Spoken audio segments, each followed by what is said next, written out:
आज मॉनसून सत्र की शुरुआत ही हुई थी कि इस बीच एक बड़ी खबर आ गई है कि जगदीप धनखड़ ने उपराष्ट्रपति पद से इस्तीफा दे दिया है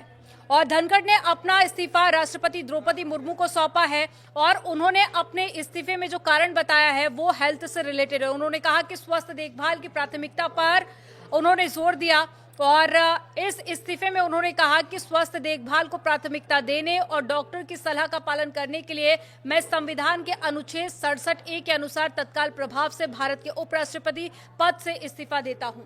और राष्ट्रपति द्रौपदी मुर्मू को भेजे अपने इस्तीफे में उन्होंने हेल्थ का जिक्र किया और कहा कि डॉक्टर ने उन्हें ये सलाह दी थी जिसके बाद में उन्होंने इस्तीफा दे दिया है क्योंकि हेल्थ उनकी लगातार खराब हो रही है। इससे पहले उन्हें एम्स में भर्ती भी करवाया गया था। धनखड़ ने राष्ट्रपति को भेजे गए इस्तीफे में कहा कि उपराष्ट्रपति रहने के दौरान उन्होंने भारत के उल्लेखनीय आर्थिक प्रगति और साथ ही अभूतपूर्व विकास को देखना और उसमें भाग लेना सौभाग्य और संतोष की बात है। और साथ ही जगदीप धनखड़ ने कहा कि राष्ट्र के इतिहास के इस परिवर्तनकारी युग में सेवा करना एक सच्चा सम्मान है। और लेकिन सबसे बड़ी बात यह है कि मॉनसून सत्र की आज से शुरुआत हुई थी और ऐसे में जो दो बड़े मुद्दे थे जिन पर बहस होनी थी, एक तो सिंदूर ऑपरेशन को लेकर विपक्ष लगातार सवाल उठा रहा था और आज भी सदन में हमने देखा कि हंगामा देखने को मिला और उम्मीद थी कि लोकसभा के बाद में राज्यसभा में भी इस पर डिस्कशन होना है, लेकिन उस डिस्कशन से पहले ही जगदीप धनखड़ ने इस्तीफा दे दिया है। वहीं दूसरी तरफ जो कैश बरामद हुआ था एक जज के घर से, उस पर भी चर्चा होनी थी। राज्यसभा में माना जा रहा था कि उस विषय पर भी चर्चा होगी, लेकिन चर्चा होती उससे पहले ही अपने आप में ये बड़ी खबर आई है कि उपराष्ट्रपति जगदीप धनखड़ ने इस्तीफा दे दिया है। लेकिन अब सबके मन में सवाल ये कि अब मॉनसून सत्र चल रहा है तो इस बीच क्या होगा,